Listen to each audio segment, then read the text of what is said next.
এই কথাটা অনেকের কাছে অদ্ভুত শোনাবে, বাট আমি এটা ব্যাখ্যা করব। সেটা হচ্ছে, জাতীয় সংসদ নির্বাচন মার্কা দেখেই দিতে হবে। আই রিপিট, জাতীয় সংসদ নির্বাচন মার্কা রেখেই দিতে হবে।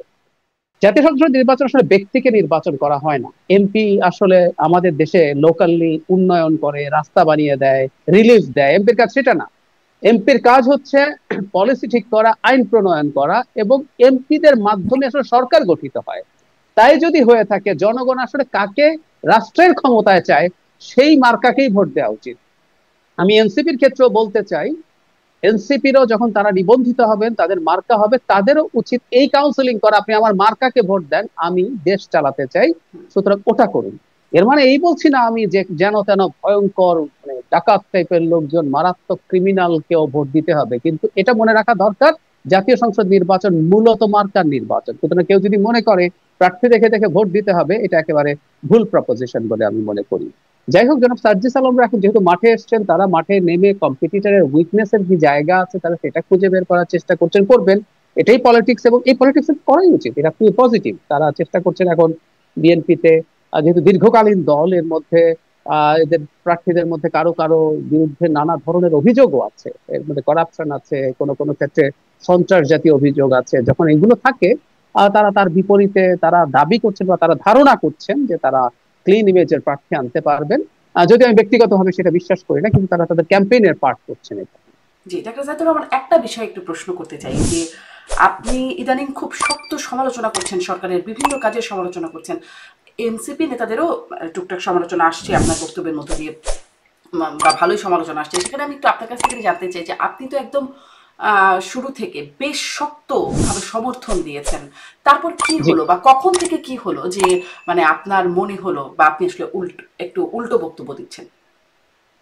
আচ্ছা, বা একটা কথা খুব জরুরি, আমি আগে কি অবস্থান নিয়েছিলাম সেটা যেটা ছিল সেটাই ধরে রাখতে হবে সেটা মোটেও না। হুম। যেমন ধরুন, একদম শুরু স্টেজের কথা যদি বলি, ইভেন প্রধান উপদেষ্টা যখন নিজকে ফ্যাসিলিটেটর বলছিলেন, আমি তখনও সেটা সমালোচনা করেছি। আমি একটা ইন্টারভিউতে তিনি বলেছেন, আমি বলেছিলাম যে এই সরকারের স্টেক আছে, এই সরকারের ম্যান্ডেট আছে, যদিও ম্যান্ডেট ফর ডুইং এভরিথিং তা মনে করি না, কিন্তু এই সরকারের ম্যান্ডেট আছে, পপুলার ম্যান্ডেট আছে। তো সরকারকে অনেক ক্ষেত্রে অনেক বেশি পজিটিভ হওয়া উচিত বলে আমার মনে হচ্ছে।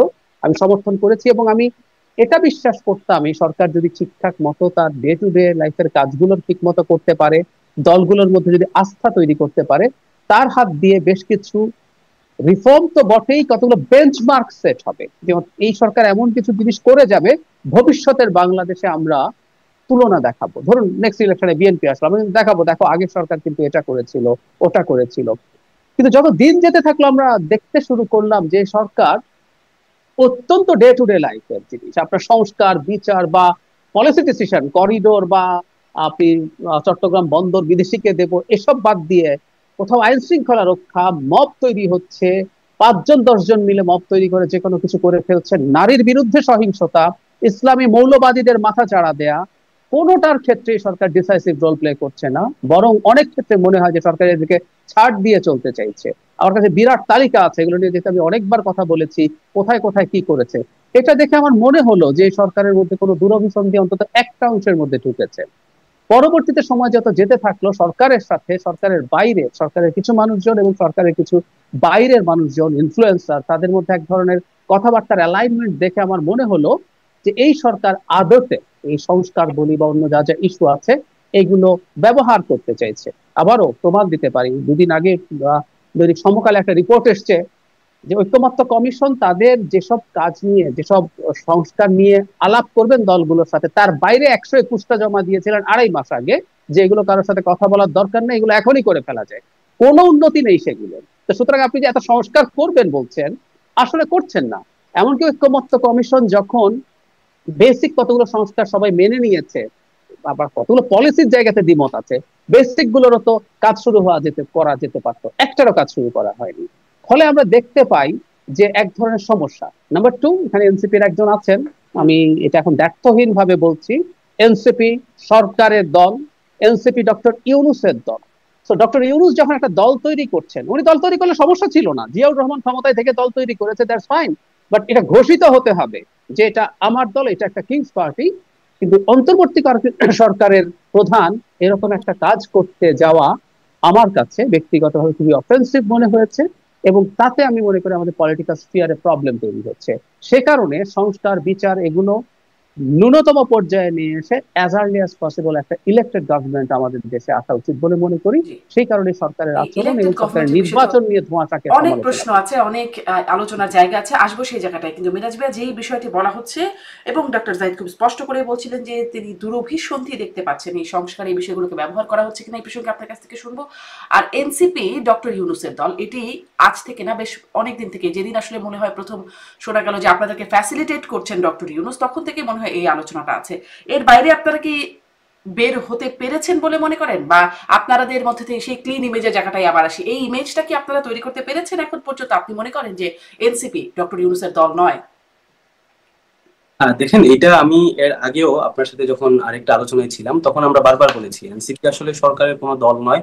এবং এটা যদি কিংস পার্টি হতো তাহলে আসলে দেখেন যেটা জিয়াউর রহমান করেছিলেন কিংস পার্টি, আজকে বিএনপি, সেটাকে তিনি রাষ্ট্রীয় সমগ্র প্রশাসন তিনি ব্যবহার করেছেন, রাষ্ট্রের যত ইনস্টিটিউশন ছিল সেটাকে তিনি ব্যবহার করেছেন।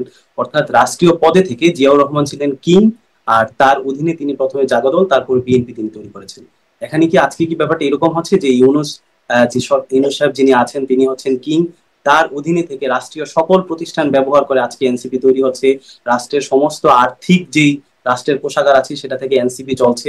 এরকম কিন্তু না। আজকে যদি এনসিপি যদি সরকার দলই হতো মানে তাহলে ব্যবহার তো এনসিপি মানে যোগসূত্র তো পাওয়াই যায় বিরাজ মিয়া, মানে আপনারা না না বললে সরকার এটা শুনছে, আপনারা অন্যরা হচ্ছে বললে শুনছে না, আপনারা হচ্ছে আপনাদেরকে বিশেষ প্রায়োরিটি দিচ্ছে, আপনাদের ডেকে মনের কথা না, বলছে। এটা মানে হচ্ছে এক ধরনের, আমি একটু যদি বলি, এটা হচ্ছে এক ধরনের এনসিপির বিরুদ্ধে এটা প্রোপাগান্ডা। কারণ কিন্তু এগুলোকে 5ই মিথ্যা। আগস্ট পর না, এটা তো একদম মিথ্যা। আপনারা হচ্ছে সংবাদ মাধ্যমে আছেন, আপনারা এটা প্রমাণ করুন যে এনসিপি সরকারি ভাবে থেকে কিভাবে ফেসিলিটেট হচ্ছে। ডাক্তার জাহেদ ভাই এখানে আছেন, উনি একজন নির্বাচন সংস্কার কমিশন উনি প্রধান ছিলেন। আমরা যেটা বলছি, দেখেন আমরা যতগুলো দাবি সরকারকে জানিয়েছি সরকার কিন্তু একটাও বাস্তবায়ন করেনি। অপরদিকে দেখা যাচ্ছে সরকারের বিএনপি যেটা যেটা চাচ্ছে সরকারের ঠিক সেটাই হচ্ছে। দেখেন আমরা বারবার, উনি নির্বাচন সংস্কার কমিশনে উনি ছিলেন, সেখানে আসলে নির্বাচন সংস্কার কমিশন থেকে স্পষ্ট বলা হয়েছিল যে মানবতার বিরুদ্ধে অপরাধে যারা অভিযুক্ত থাকবে তারা নির্বাচন অংশগ্রহণ করতে পারবে না। আপনি দেখেন যে এই যে নির্বাচন কমিশন গঠিত হয়েছে তারা বলছে যে না, আমরা এই আইন সরাসরি অপোজ করি। এবং নির্বাচন সংস্কার কমিশনে ছিল যে মনোনয়নপত্র যারা নিবে তারা হচ্ছে নিজে গিয়ে সেটা নির্বাচন কমিশনে জমা দিয়ে আসতে হবে, এবং নির্বাচন কমিশনার সেটা সরাসরি অপোজ করেছে। দেখেন তারপরে বলা হচ্ছে যে সংস্কার কমিশন থেকে বলা হচ্ছে যে ফেরারি আসামি যারা আছে তারা নির্বাচনে পার্টিসিপেট করতে পারবে না, নির্বাচন কমিশন সেটা অপোজ করেছে। চতুর্থ যেটা মোস্ট ইম্পর্টেন্ট, যেটা বর্তমানে জাতীয় ঐক্যমত্য কমিশনের অধীনে আলোচনায় আছে এবং দলগুলো সেটা নিয়ে এক ধরনের দুটানে আছে, যে এই যে আমাদের যে 300 সংসদীয় আসন আছে এই আসনের পুনর্বিন্যাস, যেটা নির্বাচন কমিশন চাচ্ছে যে 2001 সালের যে আসন বিন্যাস সে আসনে ফিরে যেতে। অপরদিকে সংস্কার কমিশন প্রস্তাবনা দিয়েছে যে আসন বিন্যাস এটা নির্বাচন কমিশন এটা করতে পারে না, এটার জন্য একটা স্বতন্ত্র আলাদা কমিশন হবে সেটা করবে। এই যে কারণে দেখেন আমরা কিন্তু বারবার বলছি যে বর্তমান যে নির্বাচন কমিশন আছে এই নির্বাচন কমিশন আসলে একটা দলের পারপাস সার্ভ করতেছে। আপনি যদি ইশরাকের ইস্যুটা দেখেন সেখানে কন্টেস্ট করার যথেষ্ট সুযোগ ছিল, সেটাকে আপিল করার সুযোগ ছিল, নির্বাচন কমিশন সেটা করেনি। এবং নির্বাচন কমিশনের যে গোপন নথিপত্র সেটা দেখেছি যে ইশরাকের ফেসবুক পোস্টে চলে যাচ্ছে। যে কারণে আমরা বারবার বলছি যে এই নির্বাচন কমিশন পক্ষপাতমূলক আচরণ করছে এবং এই নির্বাচন কমিশনের মাধ্যমে আসলে সুষ্ঠু নির্বাচন করা সম্ভব নয়। যে কারণে আমরা নির্বাচন সংস্কারের এই কমিশনের পুনর্গঠন দাবি করেছি। দ্বিতীয়ত হচ্ছে দেখেন এই বেসিক সংস্কারের কথাটা যেটা বলা হচ্ছে যে সংস্কার, আমরা কিন্তু দেখেন নির্বাচনের ইস্যুতে এটা কিন্তু ফিক্সড। আর ইউনূস সরকার তারা বলেছে নির্বাচন হচ্ছে তারা ডিসেম্বর থেকে জুনের মধ্যে তারা করবে। এখন আপনি দেখেন যে আমরা বলছি এনসিপি থেকে যে উপদেষ্টা পরিষদ থেকে যেটা বলা হচ্ছে যে ডিসেম্বর থেকে জুনের মধ্যে করবে, আমরাও চাই, আমরা এটাকে সমর্থন দিচ্ছি। আমরা এটাও বলছি যে প্রয়োজনে একটা নির্দিষ্ট ডেট ফিক্স করা হোক যে এই ডেটে ইলেকশন হবে। এবং দেখেন যদি জামাত থেকে দেখেন, জামাতও কিন্তু বলার চেষ্টা করেছে যে যে জানুয়ারি থেকে মার্চের মধ্যে তারা ইলেকশন চায়। তো এই জায়গা থেকে আসলে নির্বাচন নিয়ে কিন্তু ব্যাপারটা সেটেল, উপদেষ্টা পরিষদ থেকে, জামাত থেকে, বিএনপি থেকে, আপনার ইয়া থেকে। এখানে আসলে এনসিপি যে প্রপাগান্ডাটা বারবার এনসিপির বিরুদ্ধে করা হচ্ছে, আপনি সংবাদ মাধ্যমগুলোতে আমরা ডিরেক্টলি বলছি, সেটা হচ্ছে বলা হচ্ছে যে এনসিপি আসলে নির্বাচন বিরোধী, তারা হচ্ছে সরকারের ফেসিলিটেড হয়ে তারা হচ্ছে নির্বাচনকে পিছাতে চায়। এই ধরনের কোনো বক্তব্য কিন্তু আপনি আমাদের কার্যক্রমের সাথে আপনি দেখবেন না। আমাদের আহ্বায়ক জনাব নাহিদ ইসলাম তিনি স্পষ্ট প্রেস বিজ্ঞপ্তি বলে দিয়েছেন আপনাদের বিরুদ্ধে অভিযোগ আসছে যে ডক্টর ইউনূস আপনাদের এই সরকার আপনাদের ফ্যাসিলিটেট করছে, আপনি বলছেন নির্বাচন কমিশন আসলে পক্ষপাতদুষ্ট, নির্বাচন কমিশন বিএনপিকে ফ্যাসিলিটেট করছে। আমি ডক্টর জাহিদুর রহমান রাজনৈতিক বিশ্লেষক, নিশ্চয়ই আপনার কাছে একটা ভালো বিশ্লেষণ শুনতে পারবো। বিশেষ করে ওই জায়গাটা একটু শুনি যে আসলে কি নির্বাচন কমিশন বিএনপিকে বা ইশরাককে ফ্যাসিলিটেট করলো সম্প্রতি ঘটনায়? আচ্ছা, আমি একটা জিনিস একটু বলি, মানে আমরা মুখে কি বলেছি, যেন মিরাজ যেটা বলছেন যে আমরা তো এটা বলেছি, মানে মুখের বলা কথা নিয়ে যদি আমরা আসলে মনে করি এটাই আলটিমেট কথা, তাহলে তো আসলে শেখ হাসিনা পৃথিবীর সবচেয়ে বেশি বড় গণতন্ত্রী হয়ে যায়। শেখ হাসিনাকে মিরাজরা অনেক ছোট, ওনারা যখন আরো অনেক ছোট ছিল, তারমিন আপনি নিজে সাক্ষী আছেন আমরা কবে থেকে শেখ হাসিনার বিরুদ্ধে ফাইট করছি। তো মুখে এটা বলেছি ডাজন্ট নেসেসারিলি মিন যে আমি আসলে এটা মিন করছি, আমি এটা করছি। কনটেক্সট কি, আমরা বলা হয় যে কোনো কিছুর ক্ষেত্রে রিডিং বিটুইন লাইন্স আছে, অনেকগুলো আচরণ আমি একদম ধরে ধরে ধরে ধরে মিলিয়ে দেখাতে পারবো কিভাবে ফেভার্ড পাচ্ছে। কিংস পার্টি হওয়া মানে জিয়াউর রহমান যেভাবে করেছে ডক্টর ইউনূস সেভাবে করবেই নট নেসেসারি, অথচ প্রথম দিন থেকে তিনি সম্পূর্ণ এই গণ অভ্যুত্থানের স্পন্টেনিয়াস গণ অভ্যুত্থানের ক্রেডিট দিয়েছেন স্টুডেন্টদেরকে, মেটিকুলাসলি প্ল্যান বলেছেন, একজনকে ব্রেন বিহাইন্ড দ্য মুভমেন্ট বলেছেন, নিয়োগকর্তা বলেছেন, কন্টিনিউ করেছেন একই কথা। তাদের মধ্য থেকে উপদেষ্টা নিয়েছেন, শুধু উপদেষ্টা না মন্ত্রণালয়গুলোতে তাদের লোকজন অফিসিয়ালি এবং আনঅফিসিয়ালি প্রভাব বিস্তার করেছে। সর্বশেষ মিস্টার নাহিদ ইসলামের কথা আপনি যেটা বললেন, ডক্টর ইউনূস তার অভিমান নাহিদ ইসলামকে জানান, তার 4 দিন আগে দেশের সবচেয়ে বড় রাজনৈতিক দল বিএনপি তার সাথে দেখা করতে চেয়েও দেখা করতে পারে না, অথচ ডক্টর ইউনূসের উচিত ছিল নিজেই দেখা করা। তারপর এনসিপি কে প্রথম দিন বিএনপি যে জামাতের পাশাপাশি একক দল হিসাবে নেওয়া হয়েছে, কেন? এনসিপির সাইজ কি ওই দুটার কাছাকাছি? বিএনপি সরিয়ে রাখে জামাতের কাছাকাছি কোনোভাবে? রেজিস্ট্রেশন আছে, জামাতেরও নাই, কিন্তু আমি সাইজের কথা যদি বলি, পরের দিন যে দুটো ক্লাস্টারে দুটো গ্রুপকে নিয়ে করা হলো, এনসিপি তো ওদের একজন হতে পারতো, নেওয়া হলো না, আলাদাভাবে হলো। কিন্তু শুধু তাই না, আমি উনি প্রচুর কথা বলেছি, ফিনান্সিয়াল টাইমসকে ব্রিটেনে গিয়ে উনি এমন বক্তব্য দিয়েছেন ছাত্ররা দল করবে বলে, যেখানে তিনি অন্য দলগুলোর প্রতি যে তার চরম বিরাগ আছে সেটা দেখিয়েছেন। এবং সেখানে না, উনি জাপানে গিয়ে সর্বশেষ যে বক্তব্য দিয়েছেন, ইট ওয়াজ ভেরি ক্লিয়ার যে তিনি আসলে কাদের পক্ষে আছেন, কি করতে চান, কি করবেন না করবেন। এটা নিয়ে আসলে লুকাছাপার কিছু, যেটা বলছি মুখে বলা দিয়ে আসলে কিছু আসে যায় না। প্রত্যেকটা দল তার মুখে এক কথা বলে, রাজনীতি এরকমই, রাজনীতিতে মুখে বলতে হয়, সেটা আমরা আহ অন্যভাবেও দেখবো না। সারা পৃথিবীতে এই রাজনীতিতে রেটরিক আছে, আমাদের এই অঞ্চলে এগুলো আরো বেশি কাজ করে। নির্বাচন কমিশনে যারা মিরাজ বলছেন, আসলে ডক্টর ইউনূসের দলও যদি হয়ে থাকে নির্বাচন কমিশন পক্ষপাত করছে, ওটা তো আসলে সরকারের সাথে না। নির্বাচন কমিশন একটা সাংবিধানিক প্রতিষ্ঠান, স্বাধীন প্রতিষ্ঠান। তাত্ত্বিকভাবে বলছি, তারা যদি কোনোভাবে বিএনপিকে তাদের ভাষ্য মতো সমর্থনও করে থাকে, তাতে ডক্টর ইউনূসের এনসিপি কে সমর্থন করার কিছু আসে যায় না, কারণ দুটো ডিফারেন্ট এন্টিটি। নির্বাচন কমিশন স্বাধীন একটা সংস্থা। এখন খুবই পানি লেগেছে আমার নির্বাচন কমিশন, না করছে না, না আমি করছে না দেখছি। আমি কেন বলি সেটা বলছি। ধরুন নির্বাচন কমিশনের বিরুদ্ধে অভিযোগ হচ্ছে নির্বাচন কমিশন মামলা কন্টেস্ট করে নাই। আচ্ছা, আগের বার যে মামলাটা হয়েছিল, এই মামলাটা করেছিল জনাব ইশরাক হোসেন, পক্ষ করেছেন তাপস এবং নির্বাচন কমিশনকে, সেটা হাসিনার নির্বাচন কমিশন ছিল। এখন যিনি নতুন নির্বাচন কমিশন এসছে, সে মানে তাপস তার বিবাদী হিসাবে, তার এই যে নির্বাচনটা শত্রু হিসাবে আমরা এভাবে যদি বলি সরাসরি, নির্ধারণ করেছেন তাপস এবং নির্বাচন কমিশন তার হয়ে কাজ করেছে। এখন নির্বাচন কমিশন কি ডিফেন্ড করবে যে ইশরাকের বিরুদ্ধে গিয়ে? আপনি কোনো মামলা যদি এর পরবর্তীতে রায় হলো, মানে শারমিন আপনি নিজে আইনের মানুষ, মানে ওনাদের কথা শুনে মনে হয় আপিল করা ফরজ। আপিল করা কি ফরজ কিছু? আপনি যদি কোনো রায় নিয়ে সন্তুষ্ট হন, আপনি আপিল করবেন কেন? নির্বাচন কমিশন যখন দেখলো রায় ইশরাকের পক্ষে এসছে নাকি তাপসের পক্ষে এসছে, যে তাকে আপিল করতেই হবে, রায় ইশরাকের পক্ষে এসছে, উনি যদি মনে করেন আচ্ছা ঠিক আছে, ইশরাক এই শেখ হাসিনা বিরোধী মুভমেন্টের একটা বড় শক্তি ছিলেন, নিজে মাঠে ছিলেন, টর্চার্ড হয়েছেন, লড়াই করেছেন, ঠিক আছে আমি রায়টা মেনে নিলাম, তো আপিল করেনি কেন? এটা দিয়ে বিএনপির পক্ষপাত হলো। আপিল করা মানে হচ্ছে আসলে উনি তাপসের পক্ষ হয়ে আপিল করছেন। উদ্ভট না কথাগুলো? এটার মাধ্যমে ওনারা এটা প্রমাণ করতে চান। আসলে বলতে ব্যাপারটা কি, যেহেতু জনাব ইশরাককে তারা হতে দিতে চান না, যেহেতু বিএনপি তাদের 3জন উপদেষ্টা, এর মধ্যে 2জন ছাত্র উপদেষ্টা আছে, তাদের পদত্যাগ চাইছে, তারা একটা পাল্টাপাল্টি কিছু করার চেষ্টা করলেন, যাতে পাল্টাপাল্টি করে অন্তত অল্টারনেটিভটা বন্ধ করে দেওয়া যায়। আপনি 3জন উপদেষ্টারও তারা পদত্যাগ চাইলেন পাল্টা। ঘটনা এই, এর বেশি কিছু না। এটা কোনো যৌক্তিক কোনো কিছু বলে আমার কাছে মনে হয় না। আর একটা কথা একটু বলি, বলাকুলি, আইনের এত টিট বিটস না ভাল লাগে না শুনতে এখন, অন্তত এখনকার সময়। ডক্টর ইউনূসের প্রতিটা মামলা শেখ হাসিনার মতো করে উইথড্র করা হয়েছে, এই কথাগুলো এতদিন বলতাম না। শেখ হাসিনার পুরো সময়ের মধ্যে এক্সিকিউটিভ অর্ডারে মামলা প্রত্যাহার নিয়ে শারমিন আমরা চেঁচামেচি করি নাই? করেছি তো, 1-11 মামলা সব উনি তাই করেছেন। ডক্টর ইউনূসের সব মামলা তো কোর্টের প্রসিডিওরে শেষ হয়, সব এক্সিকিউটিভ অর্ডার দিয়ে সরিয়ে নিয়েছেন, একদম শেখ হাসিনার মতো করে। কথাগুলো তো বলি নাই কখনো, কারণ ডক্টর ইউনূস আমাদেরই মানুষ, আমরা মনে করেছি আচ্ছা ঠিক আছে এই ক্ষেত্রে অন্তত আমরা না বলি। কিন্তু ওনারা শুরু করেছেন প্রসিডিওর দেখাচ্ছেন, প্রসেস দেখাচ্ছেন। জি, এবং ডক্টর ইউনূসের জাপানের কথা নিয়েও আপনি প্রসঙ্গ তুলছেন। আমি একটু মিরাজ মিয়া আপনার কাছ থেকে শুনতে চাই, আপনারা বরাবরই ডক্টর ইউনূসের মানে পাল্টাপাল্টি যে অভিযোগ, আপনারা ডক্টর ইউনূসের সব মুভগুলোকে সমর্থন করছেন, ডক্টর ইউনূস আবার পাল্টা আপনাদেরকে একরকম সমর্থন করছে, এই যে একটা অভিযোগ, এখান থেকে ডক্টর ইউনূস জাপানিকে যা বললেন, একটি দল ছাড়া বাকিরা ডিসেম্বরে নির্বাচন চায় না, তিনি তার পরবর্তীতে আমরা আসলে দেখলাম 12 দলীয় জোট, তারা বলছে তারা চায় বাম গণতান্ত্রিক, মানে কয়েকটা বেশ দলই বলে দিল যে আমরাও ডিসেম্বরের মধ্যে নির্বাচন চাই। তাহলে আপনারা আসলে যাকে নিয়োগকর্তা হিসেবে আপনাদেরকে বলা হয় ছাত্ররা, সেখান থেকে আপনার কাছ থেকে জানতে চাই যে ডক্টর ইউনূস কি অসত্য কথা বললেন, নাকি তিনি ভ্রান্তির মধ্যে থেকে তাকে মানে ভ্রান্তির মধ্যে রাখা হয়েছে বলে তিনি এরকম বলেন? আপনাদের বিশ্লেষণ কি?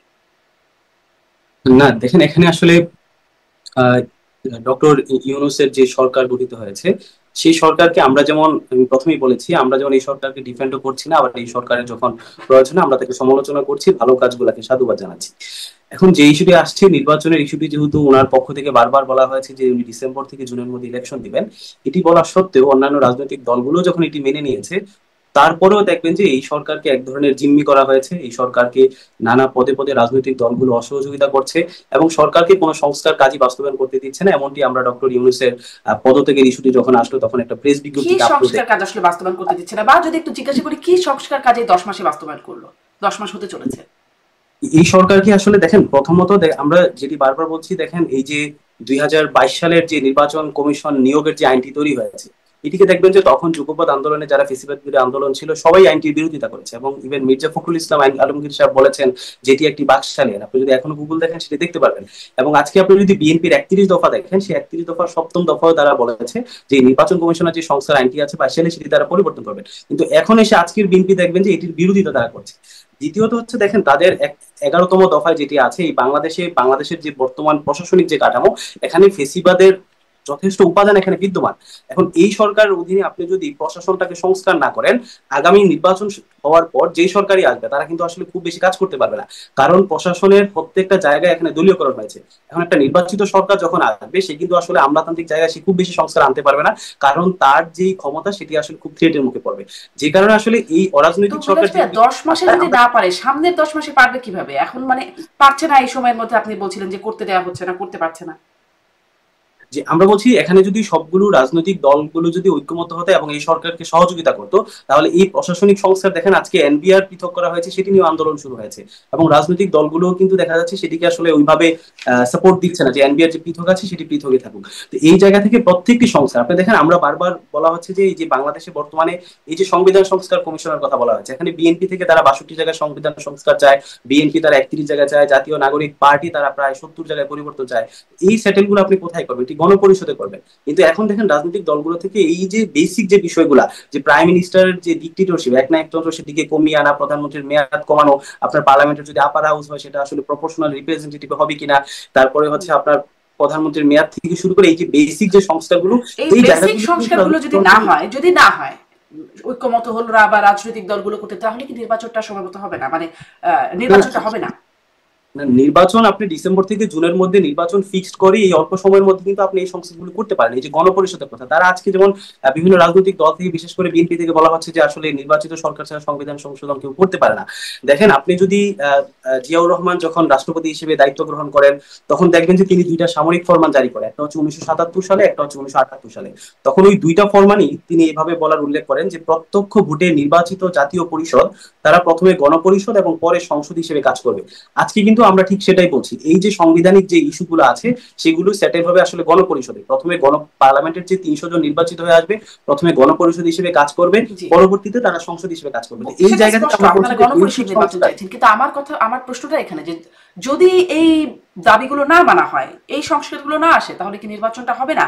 কেন মানে এই ডিসেম্বর থেকে জুন পর্যন্ত যে সময়সীমাটা আবার ধরে নেওয়া হচ্ছে, এর মধ্যে হবে জুনের 30 তারিখের পরে একদিন পরেও হবে না, এই সময়ের মধ্যে আসলে এমন কি হওয়া সম্ভব যেটি এই সময়ের মধ্যে বা 10 মাস বা সামনে ডিসেম্বর পর্যন্ত হওয়া সম্ভব না? কি কাজের জন্য এই বাড়তি সময়টুকু হাতে রাখছে। আমরা যেটি মনে করছি এই যে ডক্টর ইউনূস যে সরকার আছে এটি আসলে গণ অভ্যুত্থানের পরবর্তী সরকার, এটি কোনো তত্ত্বাবধায়ক সরকার না। এটি গণ অভ্যুত্থান 2000 মানুষের রক্তের উপর দাঁড়িয়ে যে সরকারটি এসেছে সেটি কেবল নির্বাচন আয়োজনের জন্য আসেনি। যদি রাজনৈতিক দলগুলো এই সংস্কারে বেসিক সংস্কার ঐক্যমত না হয় তাহলে আমরা মনে করছি ডক্টর ইউনূস সরকার উচিত সেটিকে আসলে গণভোটে যাওয়া, সে সরাসরি পাবলিকের কাছে চলে যাবে যে আমরা বেসিক এই সংস্কারগুলো চাই, প্রধানমন্ত্রীর মেয়াদ লিমিট করা, তার ক্ষমতা সীমিত করা, পার্লামেন্টের স্বচ্ছতা নিয়ে আসা, আমলাতান্ত্রিক সংস্কার করা, এটা গণভোট হবে, হ্যাঁ বা না ভোট। আমরা বিশ্বাস করি যে আসলে কেবল রাজনৈতিক দলগুলাকেই গুরুত্ব দিলে হবে না, এই আন্দোলন এটা কোনো তত্ত্বাবধায়ক সরকার বর্তমানে না, বা এটা কোনো 1-11 সরকার না। যে কারণে আমরা বলছি গণ অভ্যুত্থানের পরে রাজনৈতিক দলগুলো যদি বেসিক সংস্কারও বাধা দেয় সেক্ষেত্রে আসলে ডক্টর ইউনূসের তার হচ্ছে গণভোটে যাওয়া প্রয়োজন বলে আমরা মনে করছি। মিরাজ ভাই ধন্যবাদ। আমি ডক্টর জাহিদুর রহমান, এই যে এনসিপির দাবিগুলো, সংস্কার হচ্ছে না, সংস্কার করতে দেওয়া হচ্ছে না, গণভোটের দাবি করছেন, এদিকে বিএনপি বলছে যে 1 মাসের মধ্যে নির্বাচনের রোডম্যাপ না দিলে তারা জুলাই থেকে আন্দোলনে যাবে, তাদের কর্মসূচি ঘোষণা করবে। তাহলে আসলে পরিস্থিতি কি আবার একটা এতদিন পর্যন্ত রাজপথে পাল্টাপাল্টি বা মুখোমুখি সেভাবে দেখা যায় না, বাক যুদ্ধের মধ্যে দেখা গেছে, এরকম কি পরিস্থিতির দিকে যাচ্ছে সামনে? রাজপথেও কোনো মুখোমুখি অবস্থান হতে পারে? আমি মনে করি, আমি যেন মিরাজের দিকটা একটু অ্যাড্রেস করতে চাই। নির্বাচন কমিশন নিয়োগের যে আইন সেটা শেখ হাসিনার সময় হয়েছিল, ওটা খারাপ আইন ছিল, সমালোচনা আছে, ফাইন। আমরা আমাদের নির্বাচন ব্যবস্থা সংস্কার কমিশন থেকে একটা পূর্ণাঙ্গ নির্বাচন কমিশন আইন প্রপোজ করেছি। এটা বাংলাদেশের প্রথম যেখানে আমরা নিয়োগ, তার আচরণবিধি, তার শাস্তি সবকিছু আছে। কিন্তু ওই আইনটা হলেও না, এটা এবার কার্যকর করা যেত না, কারণ ওর মধ্যে পার্লামেন্টের ইনভলভমেন্ট আছে। সুতরাং নতুন আইনে নির্বাচন কমিশন নিয়োগ করা যেত না। নাম্বার 2, মানে আমরা খুব আইনকে খুব বড় করে দেখি তো, মানে ধরুন অসাধারণ একটা আইনও যদি শেখ হাসিনার সময় থাকতো, উনি ওটা কিভাবে প্রয়োগ করতেন তার উপরে ডিপেন্ড করতেন। আরেকটা এক্সাম্পল দিই, ধরুন আরপিও, পার্লামেন্ট নির্বাচনের যে আইন, আরপিও 2008 সালে 1-11 সরকার মেজর কতগুলো পরিবর্তন করেছে, খুবই পজিটিভ। আওয়ামী লীগ ক্ষমতায় আসার পর সব গ্রহণ করে নাই, অনেকগুলো বাদ দিয়েছে, কারণ তারা তো অর্ডিন্যান্স করেছিল, যখন আইনে পরিণত করছে সংসদে অনেকগুলো বাদ দেওয়ার পরও যে আরপিওটা আছে, যেটার উপর আমরা কাজ করেছি, এটা ফার বেটার আরপিও দেন প্রিভিয়াস ওয়ান। আচ্ছা, এখন বাংলাদেশের সবচেয়ে ভালো নির্বাচন 91, 96, 2001 বা 2008-এর সমালোচনা থাকলেও যদি ধরি, ওগুলো কিন্তু হয়েছিল তুলনামূলকভাবে অনেক খারাপ একটা আরপিওতে। আর শেখ হাসিনার সময়ের বাকি 3টা নির্বাচন 14, 18, 24 হয়েছে ফার বেটার একটা আরপিওতে। সেজন্যই বলছি, মানে এগুলো না এক ধরনের তর্কের খাতিরে তর্ক বা কুতর্ক। কারণ হচ্ছে এই যে নির্বাচন কমিশন নিয়োগটা হয়েছে, যাদেরকে যাদেরকে নেয়ার কথা, যে সার্চ কমিটি হয়েছে, শেষ পর্যন্ত সরকারের ফাইনালাইজ করার পরই এটা হয়েছে। আমি মনে করি এই নির্বাচন কমিশন, কিন্তু এই প্রক্রিয়াটা নিয়েও তো অনেক প্রশ্ন ছিল। যেহেতু একটু কথা আসছে আমি ছোট্ট করে, আপনি যেহেতু একদমই সেই ফিল্ডে নির্বাচন সংস্কার কমিশনের সদস্য, কমিটির সদস্য, আমি আপনার কাছ থেকে একটু জানতে চাই যে যখন আপনাদের কমিশনের যে প্রধান বদিউল আলম মজুমদার, তার সাথে আমার কথা বলবার সুযোগ হয়েছিল এই প্রোগ্রামের থ্রুতেই, তাকে আমি জিজ্ঞাসা করেছিলাম যে যখন শেখ হাসিনার আমলে এই নির্বাচন কমিশন গঠিত হচ্ছিল, এই 10 জন সার্চ কমিটি প্রপোজ করছে, 5 জন তার মধ্যে থেকে বাছাই করা হচ্ছে, বাকি 5 জন কারা ছিলেন সেই নামটা জানতে চাইতেন বদিউল আলম মজুমদার। এবার কি আপনারা জানতে চেয়েছিলেন কারা ছিলেন তারা? কারণ আসলেই কি যারা আসলেন নির্বাচন কমিশন তারা বিএনপির লোক কিনা, যেটা এনসিপি মাঝে মাঝে অভিযোগ করে, সেটি একটু বুঝবার জন্য যে সেই কোন 10 জনের থেকে 5 জনকে বেছে নেওয়া হলো, এক, এবং রাষ্ট্রপতি এই বেছে নেওয়ার কাজটি করেন বলে আমি যতটুকু মনে করতে পারি, তখন একদম স্পষ্ট আলোচনা করেছিলাম। আসলে তো রাষ্ট্রপতি সেই পাওয়ারে বর্তমান রাষ্ট্রপতি অন্তত নাই, কে আসলে বাছাই করলেন কোন 5 জন হবে? না, ইনফ্যাক্ট আগেও ছিল না, কিন্তু আগে তো প্রধানমন্ত্রী করতেন, বোঝা যেত। হ্যাঁ, 48 অনুযায়ী, ইনফ্যাক্ট দিনের 48-3 আর্টিকেল অনুযায়ী এটা আসলে প্রধানমন্ত্রী করতেন, এখনো প্রধান উপদেষ্টাই করেছেন ফর শিওর। সুতরাং যা যা হয়, যা যা প্রবলেম, এই দায় আসলে প্রধান উপদেষ্টা। কারণ এনসিপির যদি মনে হয় যে নির্বাচন কমিশনকে সরাতে হবে, গিয়ে যমুনা ঘেরাও করা দরকার আর কি, সেটা যদি তারা মনে করেন, কারণ এটা প্রধান উপদেষ্টাই দিন শেষে এটাকে ফাইনাল যে লিস্ট, সেটা উনি রাষ্ট্রপতিকে বলেছেন এবং রাষ্ট্রপতি এটা অ্যাগ্রি করতে বাধ্য। আমাদের এরকম কিছু আর নেই, সেটাই বলছিলাম। আমি আপনার প্রশ্নটা ভুলে গেছি, বাট সেই আরেকটা বলছিলাম যে কোন 10 জন ছিল সেখান থেকে 5 জনকে নেওয়া হলো। হ্যাঁ, এটা হলে ভালো হতো। যেমন আমরা আমাদের আইনে এটা প্রপোজ করেছি যে এটা যদি প্রাইমারি সিলেক্টেড মানুষদের দেয়া হয়, সমাজে আলোচনা হবে এবং তাদের আরো বেশ কিছু ডিটেইলড ইনফরমেশন যাতে পাবলিক না করলেও সেটা যাতে সরকারের কাছে যায়, আমরা এটাকে আরো বেশি ট্রান্সপারেন্ট করার চেষ্টা করেছি। কিন্তু আমি আপনাকে এটুকু কনফার্ম করে বলছি যে এগুলো করতে গেলেও আসলে চাইলে এগুলোকে ম্যানিপুলেট করা যেতে পারে, এটা যাবে না। তারা এটা করলে ভালো হতো, এটা ইনফ্যাক্ট আমরা আমাদের আইনে এই ধরনের প্রপোজ করেছি। আর যদি এটা না করে থাকে দিনের শেষে এটা সরকারের দায়। ধরুন তারা আমাদেরটা করলো না, কিন্তু আগের অর্ডিন্যান্সটা তো তারা মুহূর্তেই কারেক্ট করে আবার নতুন অর্ডিন্যান্স দিয়ে কাজটা করতে পারতো। আপনি আইসিটি অর্ডিন্যান্সে একবার সংগঠনের বিচার করা যাবে না বলে পাশ করলো, আবার ওটাকে যুক্ত করে পাশ করলো একদিনের মধ্যে, এটা তো করা যায়, তো সরকার করেনি কেন? জি, সেখানে একটা স্বচ্ছতার প্রশ্ন তোলা যায়। এখন এনসিপিও বলছে যে পক্ষপাত দুষ্ট নির্বাচন কমিশন।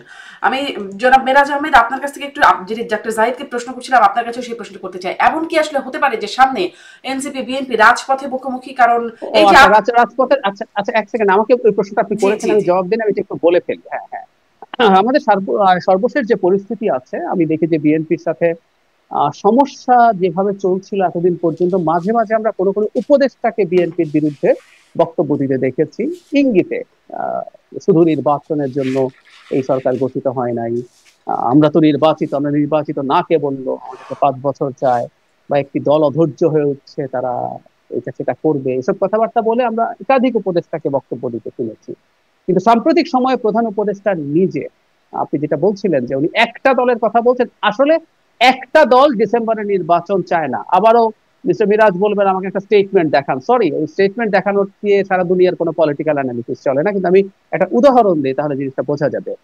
জনাব নাহিদ ইসলাম মার্চ মাসেই রয়টার্স এর সাথে এবং এএফপির সাথে সাক্ষাৎকারে বলেছেন, দেশের আইন শৃঙ্খলা পরিস্থিতির যে অবস্থা, তাতে তার মনে হয় না এই বছর নির্বাচন করা যাবে।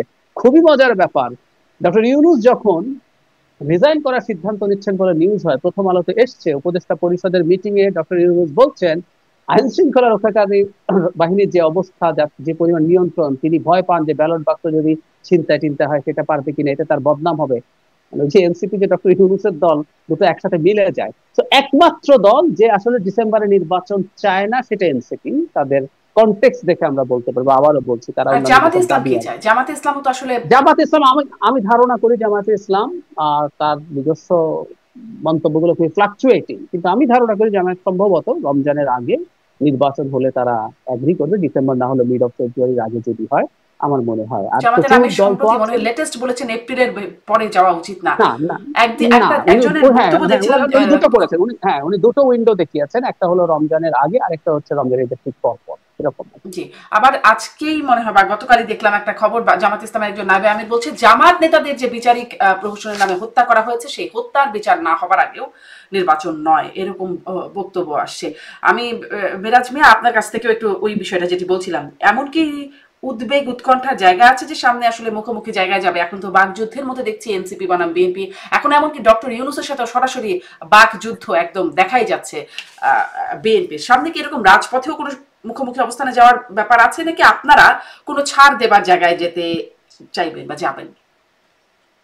দেখেন, একটি রাজনৈতিক দল হিসেবে বিএনপির যেমন একটি স্বাতন্ত্রতা আছে, এনসিপির একটি স্বাতন্ত্রতা আছে, কিন্তু এনসিপি একটি গণ অভ্যুত্থানের দল হিসেবে তাদের সাথে এই যে 2024-এর যে গণ অভ্যুত্থানের যারা শহীদ হয়েছে তাদের প্রতি একটি অলিখিত কমিটমেন্ট আছে। সেটি হচ্ছে তারা একটি বাংলাদেশ নামক যে রাষ্ট্র ব্যবস্থা ছিল সেদিকে সংস্কার করবে, এই দেশের প্রতিষ্ঠানগুলোকে স্বাধীনভাবে ফাংশন করবে, রাষ্ট্র হিসেবে তারা দেখবে। এখন আপনার যদি বেসিক সংস্কারগুলো যদি আপনি না করেন নির্বাচনের আগে, তাহলে বাংলাদেশ আসলে রাষ্ট্র হিসেবে দাঁড়াবে না। যেমন হচ্ছে বিএনপি থেকে বলা হচ্ছে যে এই সরকার চাইলে এই সেপ্টেম্বরে নির্বাচন দিতে পারে। এখন আমার প্রশ্ন হচ্ছে, আপনি যদি এই সেপ্টেম্বরে যদি নির্বাচন দিতে চান, তাহলে বর্তমান যে পক্ষপাত দুষ্ট যে নির্বাচন কমিশনার, তারা কি আসলেই পারবে একটি নিরপেক্ষ নির্বাচন দিতে? সেটি কিন্তু সম্ভব হবে না। দ্বিতীয়ত হচ্ছে, দেখেন আমাদের যে পুলিশ যে সংস্কার, সেখানে কোনো ধরনের সংস্কার আসে না। আপনি দেখেন যে এখন এই যে যারা চাঁদাবাজের দায়ে অভিযুক্ত কাউকে গ্রেফতার করা হলে দেখা যাচ্ছে তাকে পুলিশের থেকে ছিনিয়ে নিয়ে যাওয়া হচ্ছে। ঠিক এইরকম পুলিশ ব্যবস্থা রেখে আপনি যখন নির্বাচন দিবেন তখন দেখবেন যে আপনার ব্যালট বাক্সও এইভাবে আসলে ছিনিয়ে নিয়ে যাবে। তারপর আপনি দেখেন প্রশাসনিক যে সংস্কার, এই সংস্কারটি হয়নি। গত তিনটা ইলেকশন যারা ভোট চুরি করতে যারা সহযোগিতা করেছে, সেই প্রশাসনের মধ্যেও কোনো সংস্কার আসেনি। তো এখন এই ধরনের সংস্কার ব্যতীত আপনি যদি নির্বাচনটি দেন, তাহলে আসলে এটি কোনো ফ্রুটফুল নির্বাচন হবে না। আমরা যেটি মনে করি যে আপনার পোস্ট ইলেকশন এবং প্রি ইলেকশন যে ভায়োলেন্স, বাংলাদেশে ইলেকশনের যে আপনি যদি একটু গবেষণা করে দেখেন, সেখানে আসলে এই ভায়োলেন্সটা আসলে ব্যাপক। তো যে কারণে আপনি যদি এই ভায়োলেন্সটা কমাতে চান, তাহলে আসলে একটা স্বাধীন নিরপেক্ষ নির্বাচন করতে হবে, প্রাতিষ্ঠানিক সংস্কার করতে হবে, পুলিশ এবং প্রশাসনের সংস্কার করতে হবে। দ্বিতীয় হচ্ছে আপনি নির্বাচন এই প্রশ্নটি আপনাকে করছিলাম যে এই যে 9 থেকে 10 মাস সময় হতে যাচ্ছে, কি সংস্কার হলো যে সংস্কারের জন্য এই সরকারের উপর আস্থা রাখা যাবে সামনে? আচ্ছা শারমিন, আমি মিরাজকে একটা প্রশ্ন করতে চাই। জনাব মিরাজ, আশা করি এটা জানেন যে প্রথম যে 6টা কমিশন হয়েছে সেগুলো নিয়ে ঐক্যমত্য কমিশন বসছে। এর মধ্যে 5টা কমিশনের রিপোর্ট নিয়ে আলোচনা হচ্ছে, পুলিশ কমিশন নিয়ে আলোচনাও হচ্ছে না। কারণ পুলিশ কমিশনের যতগুলো রিপোর্ট আছে প্রত্যেকটা এক্সিকিউটিভ অর্ডার দিয়ে করে ফেলার জন্য বলা হয়েছে। পুলিশ কমিশনের একটাও এখনো কেন কার্যকর করা হয়নি তাহলে? এই যে 3-4 মাস চলে গেল। আমি আবারও বলছি, পুলিশ কমিশনের কোন রিপোর্ট নিয়ে ঐক্যমত্য কমিশন দলগুলোর সাথে আলোচনা করছে না। এই ইস্যুটা আমি আমাদের মাননীয় প্রধান উপদেষ্টার একটা প্রেস বিজ্ঞপ্তিতে তারা ওখানে উল্লেখ করেছে যে পুলিশ সংস্কার কমিশন এটা এক্সিকিউটিভ অর্ডারই তারা করতে পারে। ওই জায়গা থেকে আমরা সরকারের সমালোচনা করছি, আমরা বলছি যে এই কাজগুলো দ্রুত করা উচিত। না তাহলে একটু খেয়াল করি মিরাজ, আমি একটু বলি, ডক্টর ইউনূস নিজে বলছেন যে নির্বাচনের যে নিরাপত্তা পরিস্থিতি, আইন শৃঙ্খলা পরিস্থিতি সেটা ঠিক নেই বলে উনি নির্বাচন খারাপ হতে পারে, এবং আপনি বলছেন ঠিক আছে যে এই নিরাপত্তা পরিস্থিতির মধ্যে হবে না। তো ওনাকে কে ঠেকিয়েছে পুলিশের সংস্কার করে সব ঠিকঠাক করতে? ওনাকে কে বাধা দিচ্ছে? এক্ষেত্রে যেটি দেখা যাচ্ছে যে আমি যেটি বলতে চাচ্ছি, তাদের সেই প্রেস বিজ্ঞপ্তিটি যেটি দিয়েছেন তার পদত্যাগের ইস্যুতে, সেখানে বলা হচ্ছে যে তাকে বিভিন্ন সংস্থা দ্বারা তাকে জিম্মি করা হয়েছে, রাজনৈতিক দলগুলোরও অসহযোগিতা আছে, এবং বিদেশি রাষ্ট্রগুলোরও এখানে আসলে এক ধরনের প্রেশার ক্রিয়েট করা হচ্ছে। এখন অনেকেই চায় না এখানে বাংলাদেশ একটি রাষ্ট্র হিসেবে দাঁড়ায়, কারণ আমরা এই নির্বাচনের পরে যেই সরকারই আসুক, আমরা চাই যে এই সরকার আসলে একটা ভালো একটা স্টেবল সরকার থাকে। কিন্তু আপনি কেবল নির্বাচনের দাবিতে সকল সংস্কার আপনি জিয়ে রেখে সবগুলো সংস্কার নির্বাচিত সরকার হিসেবে করবে, এই ধরনের ধারণা, এই ধরনের ফ্রেমওয়ার্ক থেকে বের হয়ে আসতে হবে। যেমন আপনি যদি নির্বাচনের জন্য যদি সব সংস্কার জিয়ে রাখেন, তাহলে যেই নির্বাচিত সরকার আসবে, এই নির্বাচিত সরকার এসে কিন্তু আমি যেটা প্রথমেই বলেছি, তারা কিন্তু আসলে পুলিশ সংস্কার ওইভাবে হাত দিতে পারবে না। সেখানে পুলিশদের সরাসরি বিরোধিতা তারা করবে, তারা আমলাতান্ত্রিক কাঠামোতে তারা খুব বেশি সংস্কার নিয়ে আসতে পারবে না, আমলাতান্ত্রিক তারা বিরোধিতায় করবে। এবং নির্বাচন যেই আপনি দেখেন আওয়ামী লীগ তিনটা ইলেকশনে তারা কিভাবে টিকে ছিল, তাদেরকে এখানে দিল্লি সরাসরি ব্যাকআপ দিয়েছে। কিন্তু নির্বাচনের পরে যেই সরকারটা আসবে তাকে কিন্তু কোনো বিদেশি শক্তি তাকে ব্যাকআপ দিবে না। এবং যেই সরকারের নির্বাচনের পরে আসবে তাকে কিন্তু গুড গভর্নেন্স দিয়ে টিকে থাকতে হবে, ভালো শাসন দিয়ে টিকে থাকতে হবে। যে কারণে আমরা বলছি এই সরকারের অধীনে আপনি এটাকে, যেহেতু আপনারাই অনির্বাচিত সরকার বারবার বলছেন কিংবা নন পলিটিক্যাল সরকার বলছেন, তাহলে এই সরকারের অধীনে আপনারা আমলাতান্ত্রিক সংস্কারটা করানোর জন্য সবাই জোর দেন। এই সরকারের অধীনে হচ্ছে না কেন সেই সংস্কারটা? আমিও তো সেই প্রশ্নটাই করছি যে 9 থেকে 10 মাস হয়ে যাচ্ছে, সংস্কারগুলো হচ্ছে না কেন? কোন সংস্কারটা হলো আসলে যে আরো একটু সময় দেব এই সরকারকে সামনের কাজগুলো করবার জন্য? দেখেন, এই সংস্কারের জন্য কিন্তু আপনাকে নির্বাচনের ডেট আসলে পিছাতে হবে না। নির্বাচন যে ডিসেম্বর থেকে জুন, এই ডেটের মধ্যে আপনি নির্বাচন করবেন। যদি আসলে রাজনৈতিক দলগুলো এখানে প্রপারলি সহযোগিতা করে, তাহলে এই স্বল্প সময়ের মধ্যে আসলে অনেকগুলো সংস্কার কাজ বাস্তবায়ন সম্ভব। কিন্তু আমরা আসলে এই রাজনৈতিক দলগুলোর স্পষ্ট অসহযোগিতা দেখতে পাচ্ছি, এবং সংস্কারের বিরুদ্ধে আসলে তারা জনগণের বিপক্ষে দাঁড়িয়েছে, জুলাই গণঅভ্যুত্থানের বিপক্ষে দাঁড়িয়েছে। এই কারণে আমরা মনে করছি যে এই সরকার যারা আছে তাদের এখন রাজনৈতিক দলের পাশাপাশি জনগণ আসলে কি চায় সেটাকে গুরুত্ব দিতে হবে। যে মানুষটা আসলে নির্বাচন চায়, সেই মানুষটা কিন্তু আসলে এই সংস্কারের বিরোধিতা তারা করে না, তারা চায় একটা আমি আসলে প্রশ্ন উত্তরটা পাচ্ছি না যে এই 10 মাসে কি সংস্কার, পুলিশ সংস্কার থেকে শুরু করে মানে 10 মাসে কোথায় সংস্কারটা হলো, সেই বিষয়গুলো আমি একটু বুঝতে চাচ্ছিলাম। যেহেতু আপনারা সরকারের বিভিন্ন কর্মকাণ্ড নিয়ে পর্যালোচনা করেন, সমর্থনও করেন এনসিপি, এই জন্য আপনার কাছ থেকে একটু বিশেষ করে বুঝতে চাচ্ছিলাম, আমি পারিনি। ডাক্তার জাহিদ, আপনার কাছ থেকে একটু এটা জানতে চাই যে কি সমস্যা যদি আসলে ডিসেম্বর থেকে জুন পর্যন্ত এইটুকু সময় বাড়ানো হয়? বলছে তো সরকার যে জুনের 30 তারিখের বাইরে একদিনও যাবে না। তো এতদিন ধরে অপেক্ষা করা গেল, যে কাজই করতে চাক না কেন এই 6 মাস আরেক বেশি অপেক্ষা করলে কি অসুবিধা?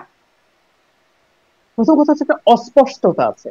আমি দীর্ঘদিন থেকে একটা প্রশ্ন সরকারকে করছি, সরকার অবশ্য আমার জবাব দিতে হবে এমন কোনো কথা নেই, যদিও সরকারের কেউ কেউ আমার কথা শোনেন, কারণ আমাকে ব্যক্তিগতভাবে সেগুলো নিয়ে কখনো কখনো বলেছেন। আমি জানতে চেয়েছি কি কারণে সংস্কার বেশি হলে জুনে যাবে, আমি ব্যাখ্যাটা চাই। আমি যেহেতু নিজে একটা সংস্কার কমিশনে ছিলাম, আমি স্পষ্টভাবে দেখাতে পারি যতগুলো সংস্কার প্রপোজ করা হয়েছে শতভাগ যদি সব দল মেনে নেয়, তার মানে সব সংস্কার, বেশি সংস্কার মেনে যদি নেয়, ডিসেম্বরের মধ্যে শেষ করে নির্বাচন দেওয়া সম্ভব। আর যদি না হয়, সরকার আমাদেরকে ব্যাখ্যা করুক কেন এটা সম্ভব না, কেন সমাজ বেশি লাগবে। এ ব্যাখ্যা লাগবে তো, এ ব্যাখ্যা দেয়া হচ্ছে না। আর ওই যে বললাম সংস্কার জিনিসটা দেখানো হচ্ছে না। এই যে জানাব বিরাজ বলছেন কোন দল বাধা দিচ্ছে, ধরুন 121টা ইমিডিয়েটলি দেয়া হয়েছে, এগুলো কোনো, এটা কিন্তু সংস্কারের আলোচনার ঐক্যমত্য কমিশনের এজেন্ডায় নেই। এগুলো করা হয়নি কেন? বা পুলিশের তো একটাও না। যদি এমন হতো যে পুলিশের সংস্কার সরকার করতে গেছে এবং বিএনপি ওটায় বাধা দিয়েছে, তখন আমরা দেখতাম। উনি কি দেখাতে পারেন যে সরকার সংস্কার করতে গেছে কিন্তু বিএনপি বাধা দিয়ে বলেছে না পুলিশের এই সংস্কার করা যাবে না? নো, সরকার কিছুই করেনি। তো যখন সরকার তার হাতে থাকা জিনিসগুলোও করছে না, আবার বিরাট সংস্কারের ম্যান্ডেটের কথা বলছে, তখন আসলে সন্দেহ আসে। এটা খুব স্বাভাবিক। এবং তাদের সাথে এনসিপি এবং সরকারের সাথে টু সাম এক্সটেন্ট অ্যালাইন লোকজন, বাইরের লোকজন, ইনফ্লুয়েন্সার্স, গুরুত্বপূর্ণ ইনফ্লুয়েন্সার্স, তারা সরকারকে 5 বছর এক্সটেন্ড করার কথা বলছে, ফলে কনফিউশন বাড়বে। আর আমি কিন্তু আরেকটা কথা সরকার তো বলছে বিরাজের 30 তারিখ, জুনের 30 তারিখের বেশি একদিনও থাকবে না না। না, আমি এটা সরকারের কথাকে আবার একটু ভিন্নভাবে দেখতে চাই। আমি এভাবে যদি বলি, এটা আমি কথা বলেছি, ডক্টর ইউনূস কি কথা রাখতে পারবেন? ডক্টর ইউনূস 7-8 বার কথা দিয়েছেন আওয়ামী লীগ নিষিদ্ধ হবে না। আমি আওয়ামী লীগের প্রতি আমার কোনো এক্সট্রা প্রীতি নেই, কিন্তু আমি বলছি উনি রিপিটেডলি বলেছেন বিদেশি মিডিয়ার সাথে, ইন্টারন্যাশনাল ক্রাইসিস গ্রুপের সাথে, যে আওয়ামী লীগকে নিষিদ্ধ করার কোনো পরিকল্পনা তার নাই। ইভেন আওয়ামী লীগ নির্বাচনে যাবে কিনা সেটা তার ইচ্ছা, এটা আপনি অনেকে সমালোচনা করেছেন, কিন্তু উনি ওই জায়গায় স্টিক করেছিলেন। কিন্তু এই কথা কি রাখতে পারলেন? যেন কিন্তু সেখান হাসনাত থেকে তো আব্দুল্লাহ তিনি গেলেন। সরলেন, কারণ তিনি তো আসলে আওয়ামী লীগ পরিকল্পনা অনুযায়ী নিষিদ্ধ করলেন না। অন্ততপক্ষে যেটি দেখানো হলো বা দেখলাম আমরা, একটা আন্দোলনের মুখে তিনি এটা নিষিদ্ধ করলেন। ফাইন, এই যে তাহলে আমি আপনাকে এই কথাটাই বলতে যাচ্ছি। এবার একটা সিনারিও ভাবেন তো, যে এপ্রিলে একটা ডেট দিল, তফসিল দিল সরকার, এরপর জনাব হাসনাত আব্দুল্লাহ আবার তার বা সাথে সার্জিস আলম বা আরো অনেকে মিলে সরকারের কাছে গেল। যমুনার দরজা তো তাদের জন্য প্রায় খোলা, তারা সর্বশেষ যে নিরাপত্তা বেষ্টনী সেটাও ভেঙে ফেলতে পারেন। গেলেন, তৈরি হলো, সমাবেশ তৈরি হলো, তারপর শাহবাগ আটকে ফেলে বললেন এই তফসিল পেছাতে হবে, এই তফসিল পেছাতে হবে, সংস্কার হয় নাই যথেষ্ট, মৌলিক সরকার ছাড়া নির্বাচন হওয়া যাবে না। বা সার্জিস আলম একবার বলেছিলেন শেখ হাসিনাকে ফাঁসির কাষ্ঠে দেখা ছাড়া নির্বাচন হবে না। বা তারা অতটুকু না বলুন যে বিচার আরো লাগবে, এটা লাগবে, সেটা লাগবে বলে ওনারা তৈরি করলেন। ডক্টর ইউনূস তখন বলবেন আমি তো চেয়েছিলাম, কিন্তু এখন এই আন্দোলন যে হলো তাই আমি এটা পাল্টেছি। কারণ আমরা এই আওয়ামী লীগের ক্ষেত্রে উনি ওনার কথা রাখতে পারেননি, আমরা তো সেটা দেখলাম। তো আমাদের এই রিলাই করার ইয়েটা কম হবে।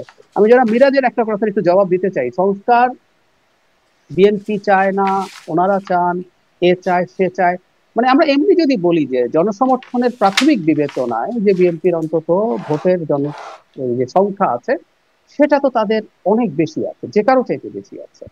সুতরাং তারা যখন বলছে না যতটুকু সংস্কার চাই না চাই, এবং আপনি যে প্রশ্নটা করেছেন এই প্রশ্নটা আমি মিরাজকে বা আমি ইভেন সরকারের লোকজনকেও করতে চাই, বিএনপি যদি আজকে বলে যে আমি একটা সংস্কারও করবো না বা চাই না, নির্বাচন হবে কিনা? গণভোট দেওয়ার কথা বলছেন, গণভোট এনসিপির কথায় কেন দেয়া হবে? এনসিপি কি বিএনপির চেয়ে বেশি সমর্থন রাখা দল যে তারা করবেন? একটা গণ অভ্যুত্থানে তাদের কিছু মানুষজন সামনে এসেছিলেন, আমি একটু খোলাখুলি বলে ফেলি, ওনারা রাস্তায় নেমেছিলেন আসলে বিসিএস চাকরির কোটার জন্য। 1 মাসের মধ্যে অনেক ঘটনা, এই 1 মাসও যায় নাই আসলে, মূল ঘটনা শুরু 16, 17, 18, 20 দিনের মধ্যে হয়েছে। নেমেছিলেন বিসিএস চাকরির কোটা। এবং আমি যদি এভাবে বলি আরো খোলাখুলি, বিসিএস এর হাইয়েস্ট বা টপ চয়েস হচ্ছে প্রশাসন এবং পুলিশ। তারা শেখ হাসিনার অধীনেই প্রশাসন এবং পুলিশে চাকরি করতেন, যারা শেখ হাসিনার ক্ষমতা টিকিয়ে রাখার জন্য চেষ্টা করতেন। সুতরাং এই যে সংস্কার বা এত আলাপ এত সিরিয়াসলি আসা হয়েছে, আমি এটাকে সরিয়ে দিতে চাই না, কিন্তু এই অতীতগুলো বলে রাখা দরকার আছে। তাই তারা বললেই গণভোট হবে, তারা বললেই সংস্কার করতে হবে, এটা কেন এই প্রশ্ন আসলে আসা উচিত? এই জন্য আমি বলছি খুব জোরাজোরি বা জেদাজেদির জায়গায় চলে যাচ্ছে সবকিছু। সবচেয়ে ভালো হয় এটা মেনে নেওয়া, আমরা পছন্দ করি বা না করি, বিএনপি করতে হবে না কাউকে, এটা একটা বিরাট রাজনৈতিক দল, শেখ হাসিনার বিরুদ্ধে তাদের দীর্ঘ লড়াই আছে। বিএনপির কিছু কিছু সংস্কারের ক্ষেত্রে তার যে মতামত আমিও দ্বিমত করি, কিন্তু আমি বলছি আর্টিকেল 7 কি তারা যেভাবে চেঞ্জ করতে চায়, আপার হাউস তারা যেভাবে চায়, আমি নিজে দ্বিমত করি, আমি সেটা আলাদাভাবে কথা বলেছি। কিন্তু তার মানে এই না যে ওটা যদি না মানে ওকে এটা মানতেই হবে, নাহলে ইলেকশন ঠিকঠাক মতো হবে না। এগুলো গায়ের জোরের কথা। ফাইনালি যেটা বলে শেষ করি সেটা হচ্ছে জোর করে করা বা চাপিয়ে দেওয়া কোনো কিছু আসলে সাস্টেইন করে না। 1/11 সময় 150টা অর্ডিন্যান্স জারি করেছিল একটা দলের সরকার, শেখ হাসিনা এসে 1/3 এর মতো মাত্র আইন করেছেন, বাকি 100 বাদ দিয়ে দিয়েছেন। আর যেগুলো করেছেন তার মধ্যেও বহু কিছু তিনি পাল্টে ফেলেছেন। এটার মধ্যে সবচেয়ে বড় উদাহরণ হলো আরপিওর অনেক কিছু বাদ দিয়েছেন, যার মধ্যে কিন্তু নাভোটও বাদ দিয়েছেন। নাভোটটাকে আমি একটা ভালো অপশন মনে করি, এবং যখন বাদ দিয়েছেন বিএনপিও সমর্থন করেছে। সেই জন্য বলছি এখন চাপ দিলাম, ডক্টর ইউনূস আছে, ওই চাপ দিয়ে কিছু চাপিয়ে দিলাম, এগুলো ভালো কোনো চর্চা না। গণতান্ত্রিক ব্যবস্থা গ্রাজুয়ালি ধাপে ধাপে হয়, যেটাকে আমরা আইডিয়াল মনে করি সেই জায়গায়ও আমরা এখনই চলে যেতে পারবো, এতটুকু এক্সপেক্ট করার দরকার নেই। ডক্টর সাহেব ধন্যবাদ আপনাকে। আমি একটা বিষয় একটু আলোচনায় আনতে চাই এই প্রসঙ্গের বাইরেও, মিরাজ মিয়া, সেটি হচ্ছে যে সম্প্রতি আপনাদেরই সহযোদ্ধা নুরুল হক নূর, যিনি গণ অভ্যুত্থান 18তেও তিনি এই কোটা নিয়ে কথা বলেছেন, আন্দোলন করেছেন, তিনি একটা অনুষ্ঠানে বলছেন বাংলাদেশে পার্বত্য চট্টগ্রাম ও রাখাইন নিয়ে খ্রিস্টান রাষ্ট্রের চক্রান্ত করছে সরকার। ঠিক একই রকম কথা আমরা শুনেছিলাম শেখ হাসিনার মুখেও। তিনিও বলতেন যে খ্রিস্টান রাষ্ট্র করার চক্রান্ত হচ্ছে, কোনো সাদা চামড়ায় তাকে প্রস্তাব করছেন, এখানে ঘাঁটি করার পরিকল্পনা হচ্ছে, যদি সেটি করা হয় তাহলে তার থাকতে কোনো সমস্যা হবে না বা তার কাজে কোনো সমস্যা হবে না, পরবর্তীতে ক্ষমতায় আসতে কোনো সমস্যা হবে না। একই রকম কথা আমরা শুনতে পাচ্ছি এখনো। আপনার কাছ থেকে একটু এই বিষয়ে শুনতে চাই যে এই সরকার যেহেতু মানবিক করিডোর নিয়ে কোনো আলোচনা না করে একটা সিদ্ধান্তের মতো জায়গায় গিয়েছিল, তারপরে নানান আসলে এখানে আপনার ঝাপসা হয়ে গেছে, করিডোর না চ্যানেল না প্যাসেজ, কথা হয়নি, আলোচনা কেউ বলছেন হয়নি, কেউ বলছেন হয়েছে, কেউ বলেছেন সিদ্ধান্তও হয়েছে গুরুত্বপূর্ণ ব্যক্তিরা। আসলে কি হচ্ছে, শেখ হাসিনার যাতে সমস্যা হচ্ছিল মানে এই করিডোর বা এই আলোচনার মধ্যে গেলে, এই কাজটা কি সরকার সমস্যা এড়ানোর জন্য এরকম কিছু যাচ্ছে, এই রকম একটা কনক্লুশন কেউ কেউ টানার চেষ্টা করছেন, সেটি প্রসঙ্গে আপনি কি বলবেন? বিশেষ করে আমি বলবো আওয়ামী লীগের লোকেরা, আওয়ামী লীগ তাদের অফিসিয়াল পেজে প্রচারণাও চালাচ্ছে এটি নিয়ে। জি, এটি হচ্ছে স্পষ্টতই যেটি আমরা বলতে চাচ্ছি যে বাংলাদেশের বর্তমান যে জিওগ্রাফিক প্রেক্ষাপট আছে এবং দেশের যে জনতাত্ত্বিক যে প্রেক্ষাপট আছে, সেই প্রেক্ষাপটে বাংলাদেশে মানে অন্য আরেকটা দেশ হিসেবে তাদের মিলিটারি ঘাঁটি করবে, আমাদের বিমানবন্দর, আমাদের সমুদ্র বন্দর নিয়ে যাবে, এই ধরনের কোনো বাস্তবতা এখানে নেই। এটি যদি কোনো দলও চায় বা কোনো সরকারও চায়, তারা আসলে কখনোই পারবে না, এটি জনসমর্থনের বিরুদ্ধে যাবে, যে কারণে এটি কোনো রাজনৈতিক দলের পক্ষে সম্ভব না। এখন প্রশ্ন হচ্ছে এই ন্যারেটিভ কোথা থেকে আসলো। আপনি দেখবেন যে এই ন্যারেটিভ আসলে এটি দিল্লি থেকে প্রথমে এসেছে এবং তাদের বিভিন্ন যে প্রোপাগান্ডা এবং আওয়ামী লীগের যে প্রোপাগান্ডা যে হচ্ছে ডক্টর ইউনূস সেন্ট মার্টিন বিক্রি করে দিচ্ছে, তারা করিডোর দিয়ে দিচ্ছে, এই প্রোপাগান্ডা আমরা দেখেছি যে এটা আসলে একটা ইন্ডিয়ান ন্যারেটিভ, একটা আওয়ামী ন্যারেটিভ, এবং এটি আসলে এই বাংলাদেশের সেন্ট মার্টিন দিয়ে বিশ্বাস করার তো কারণ দেয়া হচ্ছে না, কোনো আলোচনা ছাড়া মানবিক করিডোরের বিষয়ে সিদ্ধান্ত হচ্ছে, সেখানে আবার অস্পষ্টতা তৈরি হয়ে যাচ্ছে, মানে এই প্রোপাগান্ডা তো মানুষ বিশ্বাস করবে খুব সহজে যদি এটা মিথ্যাও হয়ে থাকে। না, এটা আমি যেটা বলার চেষ্টা করেছি যে বাংলাদেশের যে বর্তমান প্রেক্ষাপট, এই প্রেক্ষাপটে আসলে কোনো সরকারই এই ধরনের আসলে ষড়যন্ত্রমূলক কোনো কাজ করতে পারবে না। এখন আসলে মানবিক করিডোরের ব্যাপারটি যেটি আসছে, সেটি হচ্ছে আপনার রাখাইনে যেই আরো 6 লক্ষ রোহিঙ্গা আছে, সেখানে তাদের যে একটা মানবেতর পরিস্থিতি তৈরি হয়েছে এবং জাতিসংঘ রিপোর্টে এসেছে, ইউএনডিপি রিপোর্টে এসেছে, সেখানে ভয়াবহ রকমের একটা আপনার দুর্ভিক্ষ হতে পারে। যদি দুর্ভিক্ষ হয় তাহলে সেই 6 লক্ষ রোহিঙ্গার পাশাপাশি ওখানে যারা রাখাইন যারা জনগোষ্ঠী আছে, তারা আবার বাংলাদেশের দিকে ইনফ্লাক্স হওয়ার সম্ভাবনা আছে। যাতে এই দুর্ভিক্ষটি না হয়, সেখানে যাতে খাদ্য সরবরাহ একটা চ্যানেল তৈরি করা যায়, সেটির ব্যাপারে আসছে। এবং আমরা স্টিলও আমরা একটা প্রেস বিজ্ঞপ্তিও দিয়েছি এবং আমরা বিশ্বাস করি এই কাজটি সব দলের সাথে আলোচনা করে করা উচিত। দ্বিতীয়ত হচ্ছে আসলে দেখেন, বাংলাদেশের বর্তমান যে প্রেক্ষাপটে এই ধরনের যে ন্যারেটিভ, এটি দিল্লি থেকে দেওয়া হচ্ছে এবং এটি আওয়ামী লীগ থেকে দেওয়া হচ্ছে এবং এটি বাংলাদেশের অনেক রাজনৈতিক নেতা এবং বড় বড় রাজনৈতিক দল থেকেও তারা এটি আসলে বুঝে না বুঝে এটিকে আসলে সেই প্রপাগান্ডাকে তারা সাপোর্ট দিচ্ছে বলে আমি মনে করছি। জি, ডাক্তার জাহিদ, আপনার কাছে একটু শুনতে চাই, এটিকে দিল্লির ন্যারেটিভ, মানে আপনি আসলে আপনার কাছ থেকে শুনি।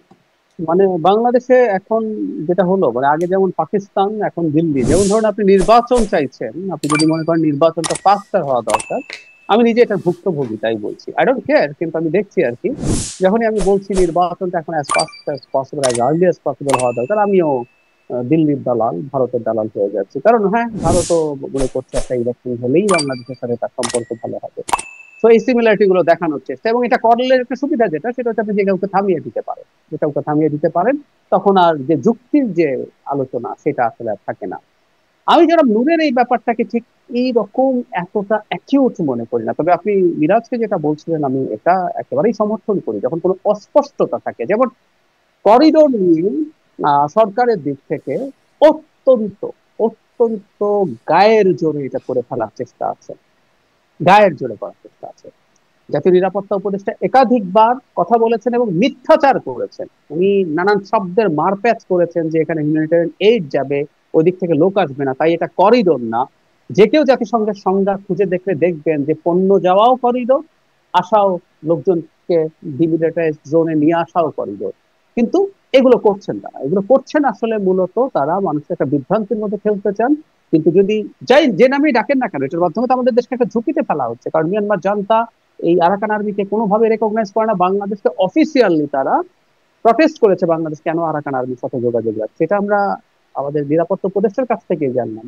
তো এই প্রেক্ষাপটে আপনি এগুলো করতে যাচ্ছেন, তখন মনে হতেই পারে যে সরকারের কোনো দুরভিসন্ধি আছে কিনা। নানান রকম অ্যানালিসিস আছে, যে কেউ একজন বলছে হয়তো আপনাকে, তুমি যদি এটা করো, যদি ঝুঁকি নাও, আমি তোমাকে ক্ষমতায় রাখার চেষ্টা করব। অথবা যদি এখানে একটা স্মলার স্কেল যুদ্ধের মতো পরিস্থিতি তৈরি হয়, ধরুন মিয়ানমার এসে, মিয়ানমারের তো রাখাইনে তাদের ল্যান্ড সোলজার নেই, কিন্তু ওদের তো এয়ারফোর্স ইনট্যাক্ট আছে, তারা মাঝে মাঝে এখনো রাখাইনে বমিং করে। তারা এসে যদি বাংলাদেশের ভেতরে বমিং করে, পরে বাংলাদেশ করবে, একটা ছোটখাটো যুদ্ধ শুরু হয়ে গেল, তখন যুদ্ধের মধ্যে আবার ইলেকশন কি, নানান রকম।